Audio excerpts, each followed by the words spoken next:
सोलापूरमधील बाबू जगजीवनराम झोपडपट्टी दूषित पिण्याच्या पाण्यामुळे 2 मुली मृत्यू पावल्या होत्या। याच्या विरोधात शिवसेनेच्या राज्य प्रवक्त्या प्राध्यापिका डॉक्टर ज्योती वाघमारे यांच्या नेतृत्वात शिवसेनेने सोलापूर महानगरपालिकेवर आंदोलन करत त्या मुलींना आर्थिक मदत मिळावी आणि त्या भागातील 85 गाळा येथील तत्कालीन मुख्यमंत्री एकनाथ शिंदे यांनी मंजूर केलेला हिंदू हृदय सम्राट बाळासाहेब ठाकरे आपला दवाखाना त्वरित सुरू व्हावा अशी मागणी केली होती। या आंदोलनानंतर पालकमंत्री जयकुमार गोरे यांनी या झोपडपट्टी भागात मृत मुलींच्या कुटुंबियांची भेट घेऊन त्यांना पालकमंत्री यांच्याकडून 1 लाख आणि महाराष्ट्र राज्य शासनाकडून 5 लाख रुपयांची मदत जाहीर केली होती आणि दवाखाना त्वरित सुरू करण्याचे आदेश दिले होते। पालकमंत्र्यांच्या आदेशानंतर आज मोदी येथील 85 गाळा आरोग्यवर्धनीचे उद्घाटन करण्यात आले। त्यामुळे येथील गोरगरीब नागरिकांना त्या परिसरात आरोग्य सेवा मिळणार आहे। विविध 85 प्रकारच्या मोफत तपासण्या या दवाखान्यामध्ये करता येतील। तसेच रक्तदाब व मधुमेह या आजाराचे औषधही मोफत मिळणार आहे। त्यामुळे याचा जास्तीत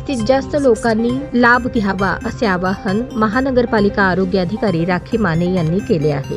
प्राध्यापिका डॉक्टर ज्योती वाघमारे यांनी तत्कालीन मुख्यमंत्री एकनाथ शिंदे यांच्याकडून या भागात 6 महिन्यांपूर्वीच हिंदू हृदय सम्राट आपला दवाखाना मंजूर केला होता, पण काही मोजक्या लोकांच्या आडमुठेपणामुळे तो दवाखाना सुरू झाला नव्हता। तो दवाखाना सुरू असता तर त्या मुलींना लवकर उपचार मिळाले असते आणि ही दुर्घटना टळली असती अशी खंत व्यक्त केली। या भागातील नागरिकांना आरोग्याच्या, शैक्षणिक तसेच कोणत्याही समस्या असतील तर युवा सैनिकांशी संपर्क साधावा आणि युवा सेनेच्या पदाधिकाऱ्यांनी नागरिकांच्या छोट्या मोठ्या अडचणी शासनाच्या माध्यमातून सोडवण्याचा प्रामाणिक प्रयत्न करावा। त्यासाठी जी काही शासकीय मदत असेल ती मदत प्राध्यापिका डॉक्टर ज्योती वाघमारे यांच्या माध्यमातून देवेंद्र फडणवीस, उपमुख्यमंत्री एकनाथ शिंदे, अजितदादा पवार, पालकमंत्री जयकुमार गोरे, आमदार देवेंद्र कोठे यांच्याकडून सोडवण्याचा प्रामाणिक प्रयत्न करू असे वक्तव्य युवा सेना जिल्हा प्रमुख प्रियदर्शन साठे यांनी केले। यावेळी शिवसेना राज्य प्रवक्त्या प्राध्यापिका डॉक्टर ज्योती वाघमारे, युवा सेना जिल्हा प्रमुख प्रियदर्शन साठे, आरोग्य अधिकारी राखी माने, मोची समाज युवक अध्यक्ष रतिकांत कमलापुरे, अविनाश बेंजरपे, दीपक पाटील, भीमा मरेड्डी, गणेश तुपदोळे, सचिन गुंटनूळ, अविनाश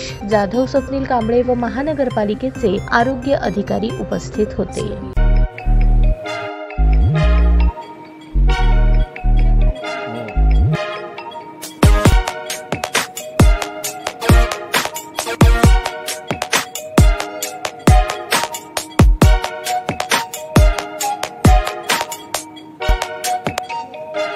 सोलापूर शहरातील सुप्रसिद्ध हॉस्पिटल म्हणजे सेंट्रल मल्टी स्पेशालिटी हॉस्पिटल मागील अनेक वर्षापासून सेवा बजावत आहे। 24 तास इमर्जन्सी सर्व्हिस, मॉडर्न टेक्नॉलॉजी, अनुभवी डॉक्टर्स तसेच अत्याधुनिक तंत्रज्ञान सुविधांनी सुसज्ज स्त्रीरोग प्रसूती विभाग, ऑर्थोपेडिक विभाग, मेडिकल विभाग आणि इतर एकमेव नाव म्हणजे सेंट्रल मल्टी स्पेशालिटी हॉस्पिटल। पत्ता गणेशपेठ शॉपिंग सेंटर, मंगळवार बाजार, सोलापूर।